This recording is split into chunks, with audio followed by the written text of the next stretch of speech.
ఆంధ్రప్రదేశ్లో పెట్టుబడులే ప్రధాన లక్ష్యంగా ఇన్వెస్ట్ ఏపీ నినాదంతో ముఖ్యమంత్రి చంద్రబాబు, మంత్రి నారా లోకేష్ దావోస్ పర్యటనకు వెళ్లారు. ప్రముఖ కంపెనీల సీఈఓలతో భేటీ అయ్యి రాష్ట్రంలో పెట్టుబడులు పెట్టారని కోరుతున్నారు. ప్రముఖ పారిశ్రామికవేత్త లక్ష్మీ మిట్టల్తో భేటీ అయ్యారు. ఈ సమావేశంలో ఏపీలో పెట్టుబడులు పెట్టేందుకు అన్ని అవకాశాలు ఉన్నాయని, ఇన్వెస్ట్ చేసేందుకు ముందుకు రావాలని వారిని కోరారు. ఇక అలాగే భావనపాడులో పెట్రోకెమికల్ హబ్ ఏర్పాటుకు పెట్టుబడులు పెట్టారని, పెట్రోకెమికల్స్ అన్వేషణకు భావనపాడు వ్యూహాత్మక ప్రాంతమని మంత్రి లోకేష్ వివరించారు.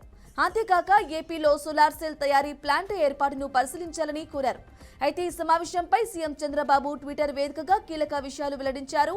ఇక ఇందులో ఆయన ఇవాళ దావోస్లో AMNS chairman Lakshmi Mittal, CEO Aditya మిట్టల్తో భేటీ అయినట్లు తెలిపారు. ఆర్సిలాల్ మిట్టర్, నిప్సాన్ స్టీల్ ఇటీవల అనకాపల్లిలో 17.8 మిలియన్ టన్నుల ఇంటిగ్రేటెడ్ స్టీల్ ప్రాజెక్టు కోసం 1.4 లక్షల కోట్ల రూపాయల పెట్టుబడి పెట్టిందని, ఇది అతిపెద్ద గ్రీన్ ఫీల్డ్ ప్రాజెక్టులలో ఒకటిగా నిలుస్తుందని వివరించారు.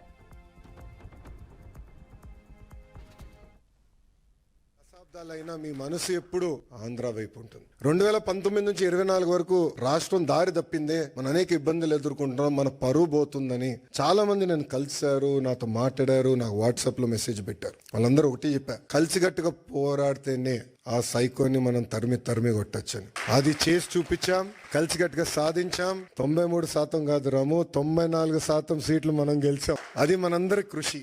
ఆ 5 సంవత్సరాల్లో ఇక్కడున్న మీ అందరి సహకారంతో అనేక సంక్షేమ అభివృద్ధి కార్యక్రమాలు కూడా మనం చేశాం.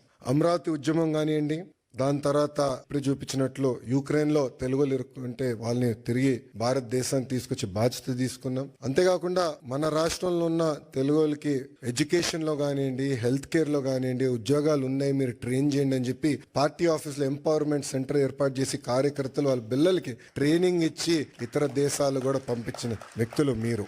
అందుకే నేను హెచ్ఆర్డి అదేవిధంగా స్కిల్ డెవలప్మెంట్ మంత్రి అయిన తర్వాత ఒక ఆర్గనైజేషన్ ఉందని కూడా నాకు తెలియదు వాస్తవంగా. ఆ ఆర్గనైజేషన్ పేరు OM CAP, overseas man power corporation of Andhra Pradesh. అదొకప్పుడు బాబు గారే బ్లూ కాలర్ వర్కర్స్ అంటే కన్స్ట్రక్షన్ వర్కర్స్ మిడిల్ ఈస్ట్కి వెళ్ళేదానికి ఒక ఆర్గనైజేషన్ ఉండాలని చెప్తే మేమందరం కూర్చుని చర్చించి బాబు గారితో కూడా చర్చించిన, లేదో అది బ్రాడర్ గా చేయండి, ఎక్స్పాండ్ చేయండి. ఇప్పుడు ఏదైతే మీరు ప్రెజెంటేషన్ చేశారో మన తెలుగు ప్రపంచం మొత్తానికి ఎట్లా ఎక్స్పోజ్ చేయాలి, ఆపర్చునిటీస్ ఎక్కడున్నాయి, అది ఒక భాగం అవుతే ఇతర దేశాల్లో ఉన్న తెలుగులో తలసరి ఆదాయం డబుల్ ఎట్లా చేయాలి, దానిపైన మీరు ఫోకస్ చేయండి అని ఆదేశాలు జారీ చేసిన